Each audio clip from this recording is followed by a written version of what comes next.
I never thought I'd be writing something like this, but here I am, trying to make sense of what feels like the biggest betrayal of my life. My name's Mike, and I was married to Lisa for about 8 years. We had a daughter, Emma, who was only 7 when all this happened. Honestly, our relationship was pretty steady, or so I thought. We had our fights here and there, typical stuff. Yeah, Lisa could be bitchy, always throwing fits if she didn't get her way, but I figured that was just her personality. She liked to lie, too. She'd deny things, spin stories, dismiss my concerns. She was good at making me doubt myself. Things started feeling off a few months ago. She was more secretive, more dismissive when I asked her where she was or who she was with. She'd brush me off, call me paranoid, say I was overthinking. I noticed she was texting a lot more, sometimes disappearing into the bedroom with her phone. It wasn't anything specific at first, but I caught her deleting messages more than once.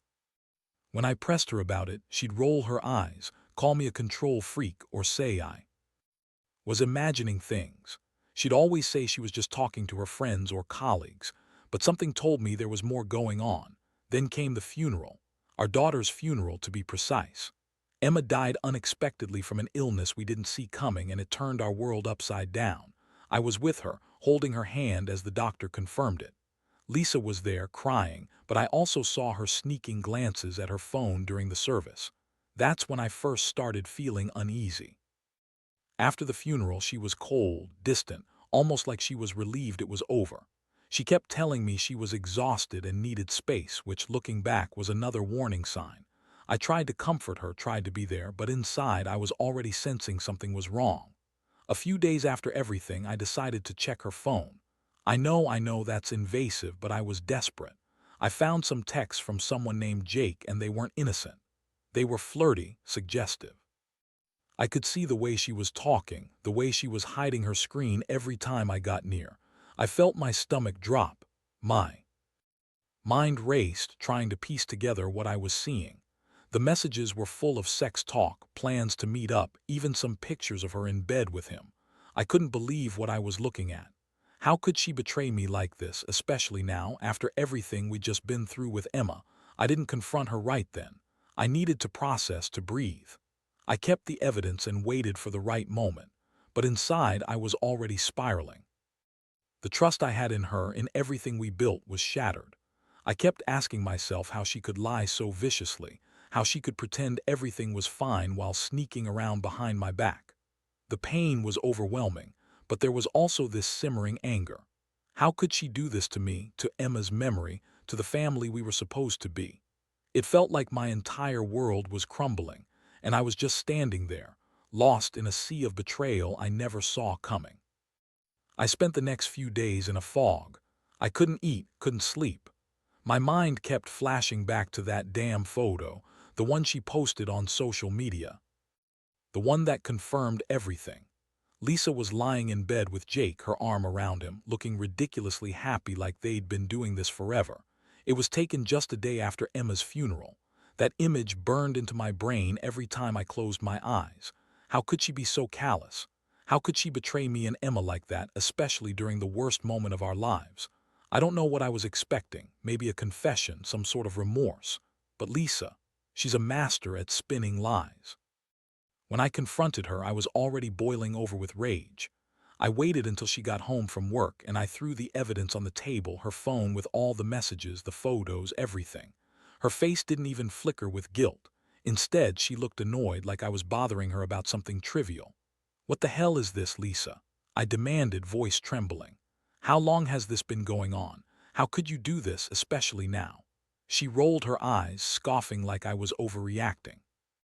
"Oh, please, Mike, you're overthinking again. That's just Jake. We're just friends, it doesn't mean anything. You're making a big deal out of nothing, like always." "Nothing, nothing." I clenched my fists so tight my knuckles turned white. "Nothing, you're in bed with him, Lisa. You're cheating on me, lying to my face, and you call it nothing. Emma just died and you're out doing this. How do you even sleep at night?" She huffed and crossed her arms. "Emma's gone, Mike. You keep bringing that up like it's some excuse. I needed comfort. You're never there for me anymore. Maybe if you weren't so damn obsessed with controlling everything, I wouldn't have needed to find someone who actually cares about me." That made my blood boil. "You think I don't care? You think I wanted this to happen. After everything we've been through, after losing our daughter, you decide to throw me away for some guy who clearly doesn't give a damn about you." Her eyes narrowed. "Look, I told you, Jake and I are just talking. Maybe we've gotten a little closer, but it's not what you think. You're just insecure. You always think the worst, and honestly, I'm sick of explaining myself to you." I couldn't believe what I was hearing. Lies, more bullshit. I felt like I was drowning. My mind was racing, trying to process the fact that she was so willing to lie, so eager to dismiss what was right in front of her. I wanted to scream, to shake her, to make her see how much she was destroying everything. But I just stood there, staring at her, feeling the weight of everything crashing down. In that moment, I realized I had two choices. I could keep going down this road, hoping she'd change, hoping she'd feel guilty someday. Or I could do something about it. I knew one thing for sure. I wasn't going to let her get away with this. Not without a fight. I needed to figure out my next move, and fast, because the betrayal cut so deep, I wasn't sure I'd ever be able to come back from it. After that confrontation, I knew I couldn't just pretend like everything was normal anymore. The images, her dismissive attitude, the way she lied so effortlessly, it was all too much. I felt like I was walking around in a nightmare I couldn't wake up from. The worst part was how calm she stayed, even when I was losing my mind. She kept saying I was overreacting, that I was jealous or insecure, and that all I was doing was making everything worse. Like I was the crazy one for catching her in bed with another man and feeling hurt about it. I started planning my next move. I couldn't stay in that house, not with her lying around like everything was fine. I needed to see more, to understand the scope of her betrayal. So I started digging. I checked her social media accounts again, looking for anything I might have missed. Sure enough, she posted another picture, this one with Jake, but this time they were kissing. The caption said something like, "Finally found my happiness," like she was proud of what she'd done. I stared at it for a long time, feeling that familiar sting deep in my chest, but also a strange sense of clarity. That night I couldn't sleep. I kept thinking about Emma, about how she would feel if she knew her mother was out doing this during her funeral. I kept thinking about how Lisa lied so easily, how she pretended everything was okay while she was sneaking around behind my back. Something inside me snapped. I realized I was done being the nice guy. I'd given her enough chances, enough grief, enough of myself. If she wanted to throw everything away, I was going to make sure she paid for it. The next day, I set a plan in motion. I knew I had to be smart about this. I decided I'd gather all the evidence I could, and I'd confront her again. Only this time, I'd be ready. I also contacted a lawyer just to understand my options. I wasn't sure if I was going to leave her, but I knew I had to do something. I couldn't keep pretending like everything was fine. The betrayal was too deep, and I was done being the fool who believed in fairy tales. Things moved fast after that. I found out where Jake worked, got some of his info, and even reached out to a friend who was a private investigator. I didn't want to go to the police or expose her publicly, at least not yet. I just needed to see more, to have everything on my side. I was furious, but I also knew I had to stay composed. My goal was to show her I wasn't some naive fool anymore. I was going to make her regret what she did in whatever way I could. I wanted her to see the damage she'd caused, not just for me, but for Emma's memory. That's when I realized this wasn't just about betrayal anymore.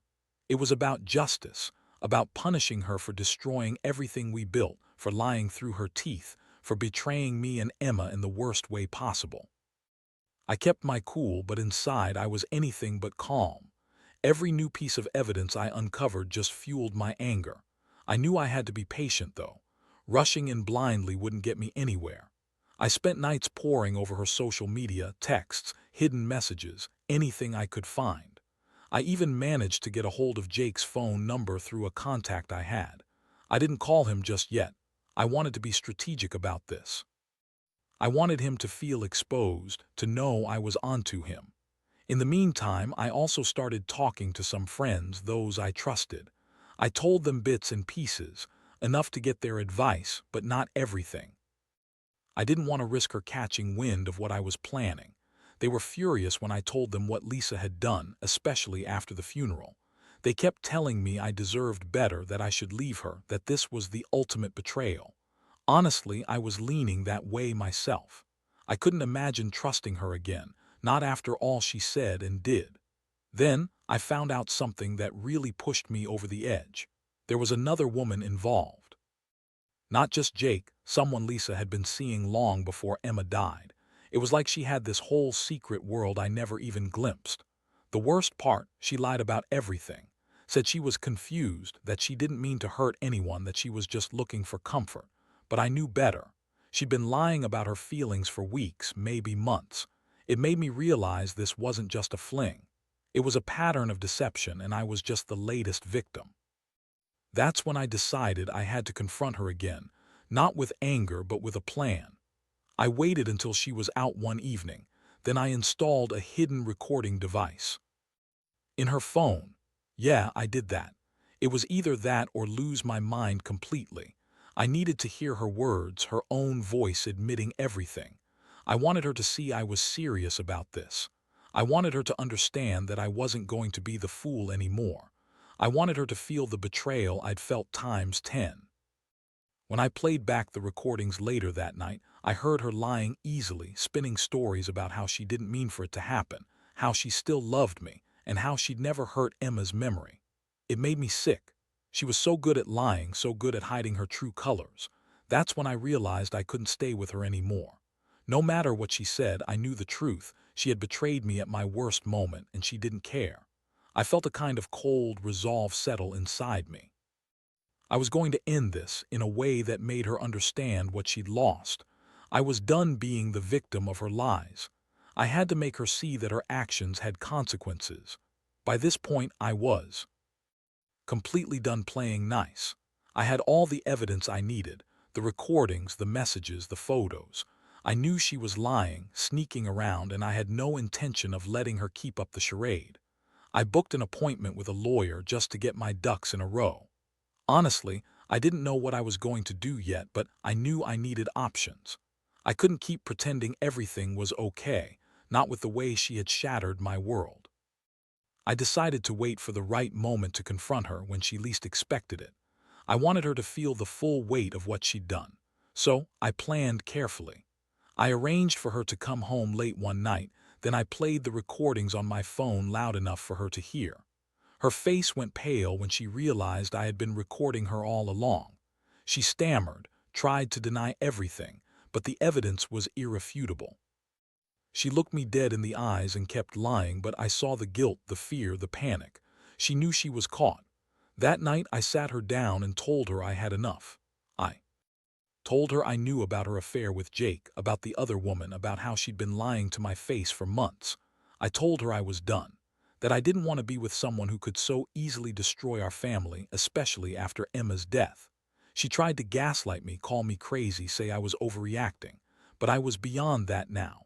I told her she had to leave. I told her I was filing for divorce, and I meant every word. Her reaction was nothing short of a tantrum. She screamed, called me controlling, said I was ruining her life. But I didn't care. I'd finally had enough. I told her I never wanted to see her again, that I was going to take everything she cared about, including Emma's memory, and I was going to make her see what she'd lost.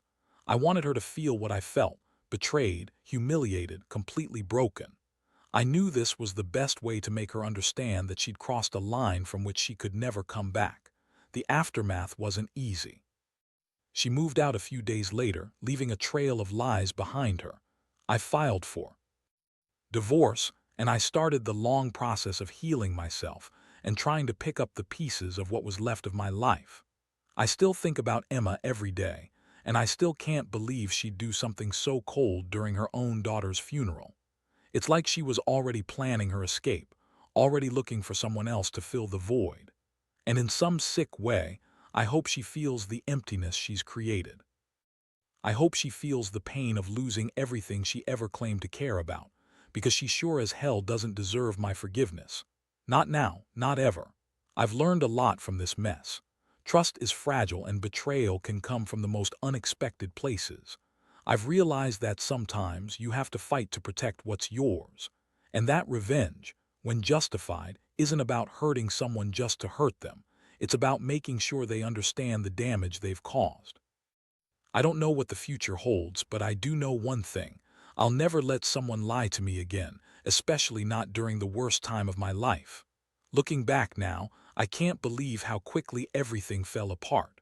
One moment you're building a life and the next it's all shattered into pieces. I've learned to trust my instincts more, to recognize the signs I ignored before. Lisa's lies, her secrecy, her dismissiveness, I should have seen it coming. But I was blind, caught up in the idea of us, especially after losing Emma. I thought we had something real, something worth fighting for. Turns out I was just a fool. What hurts the most is knowing she knew what she was doing from the start, that she was capable of betraying me during our darkest hour, while I was trying to hold everything together for Emma's memory. I've come to realize that some people are just selfish, manipulative, and incapable of true loyalty. Lisa's actions proved that. She didn't care about our daughter, about the vows we took. She just saw an opportunity to escape her life with me and grab her own happiness, no matter what it cost. The pain of betrayal is like nothing else. It's a slow, gnawing ache that sometimes turns into a hot, explosive rage. But I've learned to channel it into something productive. I got out of that toxic relationship. I filed for divorce and I started focusing on myself. I've gone to therapy, worked on rebuilding my confidence, and most importantly, I've learned to forgive myself for trusting someone so deeply. Sometimes that's the hardest part, forgiving yourself for believing in someone who was never truly committed. Now, I look at Emma's photos and think about what she'd want me to do. I want her to see that even when life throws you the worst curveball, you can pick yourself back up. That betrayal doesn't define you, how you respond to it does. I've chosen to walk away, to cut out the lies and the poison, and to find peace. Maybe someday I'll find someone who genuinely cares, who isn't just pretending. But for now, I know I've done what I had to do. To anyone out there going through similar hell, I'll say this: trust your gut. Don't ignore the signs, no matter how much you love someone. And when the time comes, stand up for yourself. Because you deserve honesty, loyalty, and respect, not betrayal, manipulation, and lies. Protect yourself, even if it means losing someone you thought was your world. Because in the end, your happiness and your integrity matter more than any relationship built on deception. And that's a lesson I wish I'd learned sooner, but I'm glad I finally did.